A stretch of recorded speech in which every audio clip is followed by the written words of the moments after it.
Go away. We don't need your help. You're not our mother. Just leave us alone, please. Yes, I am not your mother, but I am here to work, and I'm not trying to replace your mom. Michael and Jude shouted, arms crossed, glaring at Rita, while she smiled calmly, folding her hands unshaken by their anger as the mansion seemed to hold its breath. Stephen Carlson was a very rich billionaire. He was born into a wealthy family, or at least that's what the world thought. Tall, calm, confident, and unbelievably wealthy, he walked through life with an air that made people either admire or fear him. His father, Mr. Carlson, one of the wealthiest men in the country, managing logistics and construction projects that has helped shape the city, while his mother, a midwife, who had devoted her life to helping others. Growing up in such a home, Stephen had learned both discipline and compassion, lessons that guided him through school, university, and eventually to the business world. Before he graduated, Stephen had met Emma Watson during their second year at the university. She was different from anyone he has ever met. She was bright, humble, intelligent, and kind. Emma came from a modest background.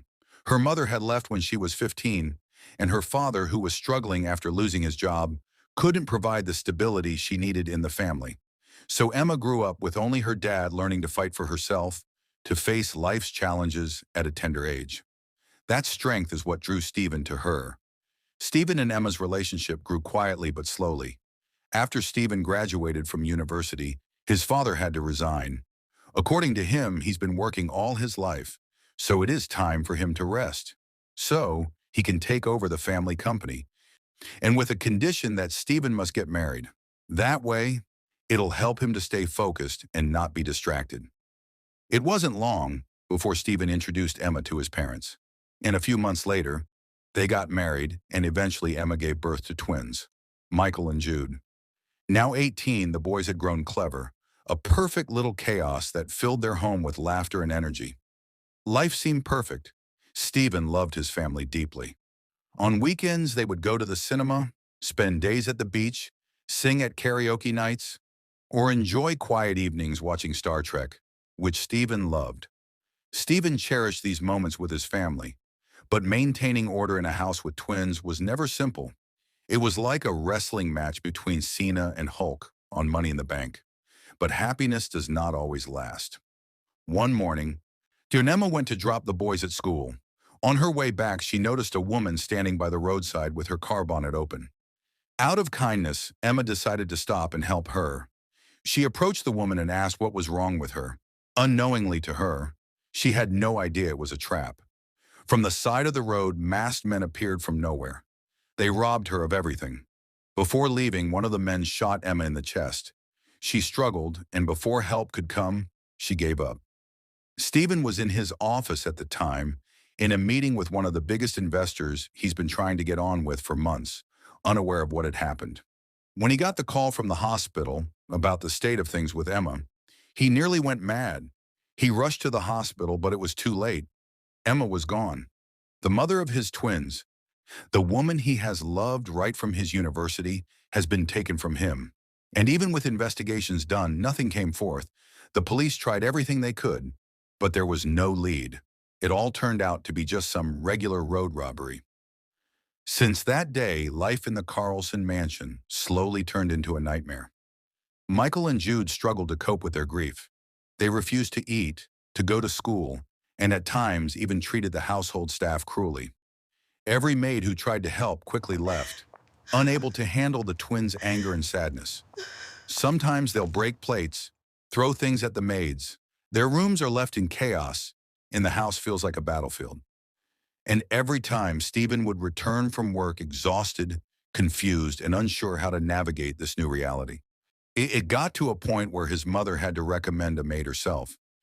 She suggested someone who could take care of the twins when all other agencies had refused to send their staff because of the boys' behavior. And that was when Rita came into their lives. Rita was a very beautiful woman, humble and kind. She came from a family of two.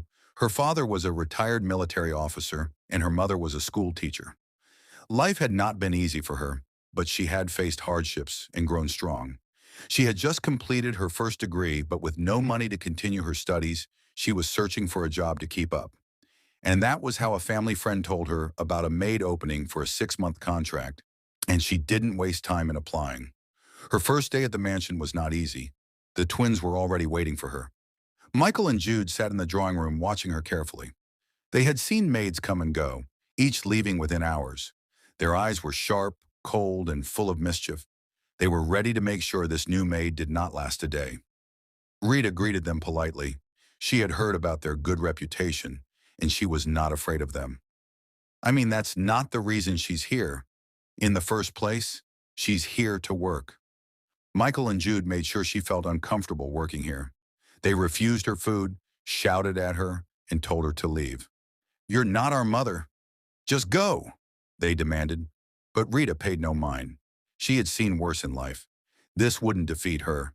She had to work, and she had decided she would.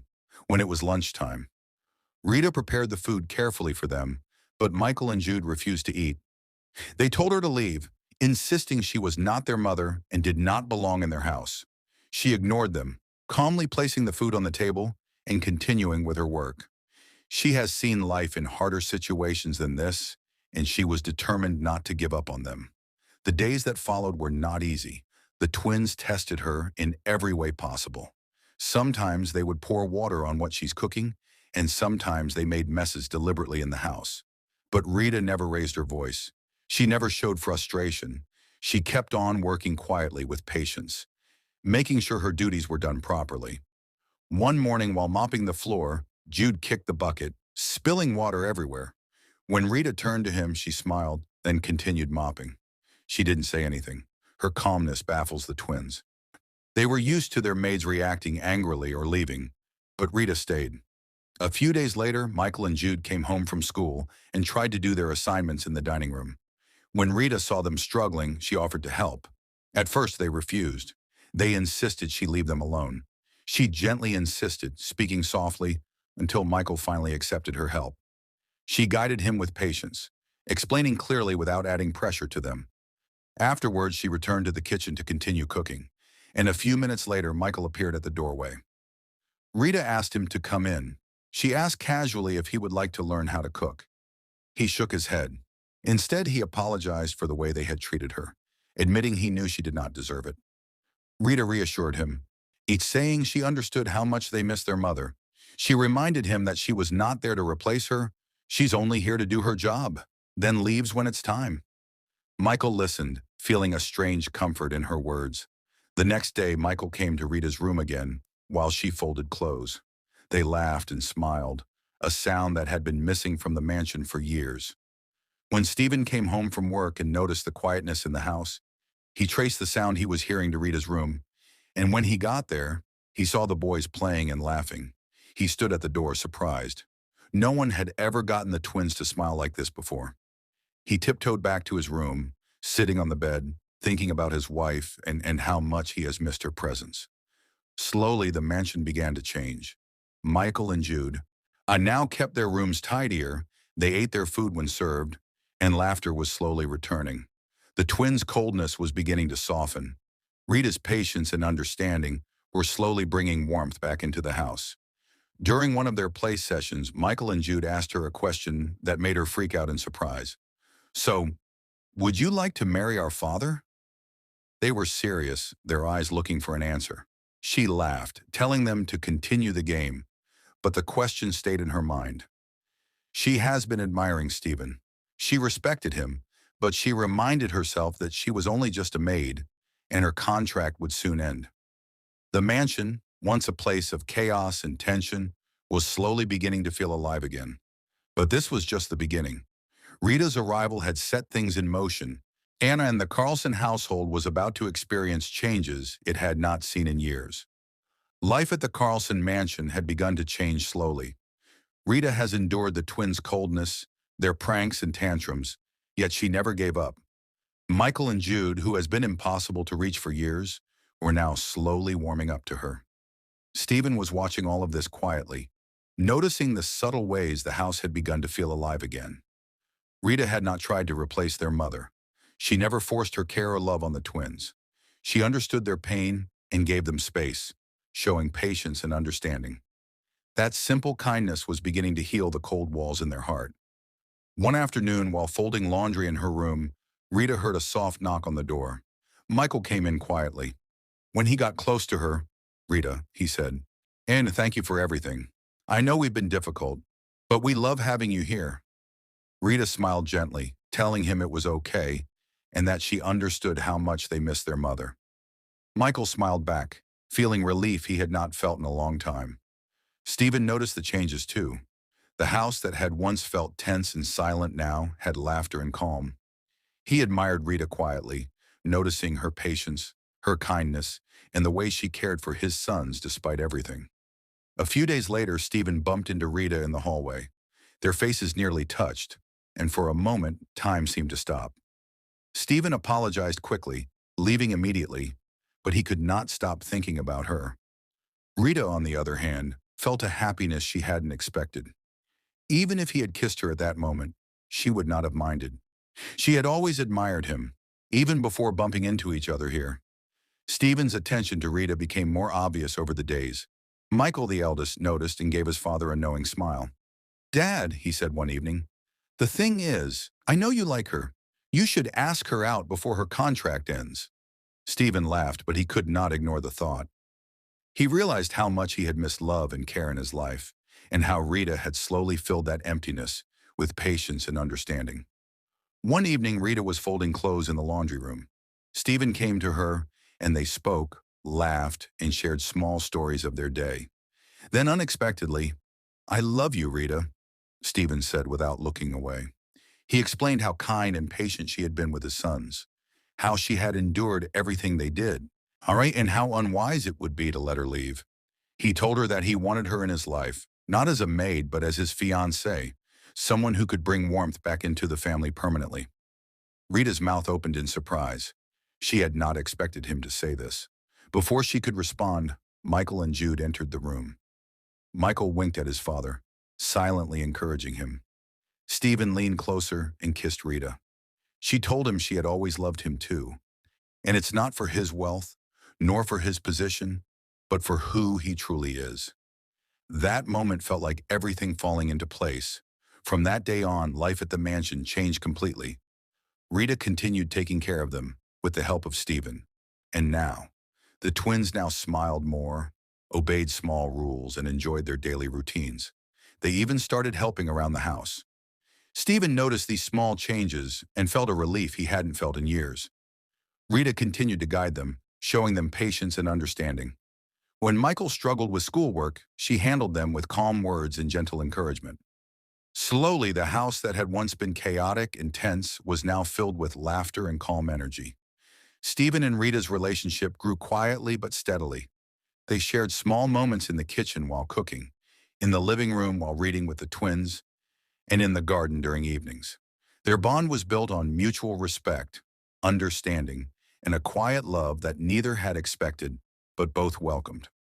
Eventually, Rita returned to school to continue her education. Before leaving, she and Stephen married quietly, with Michael and Jude cheering them on. The twins had finally found happiness in a full family again.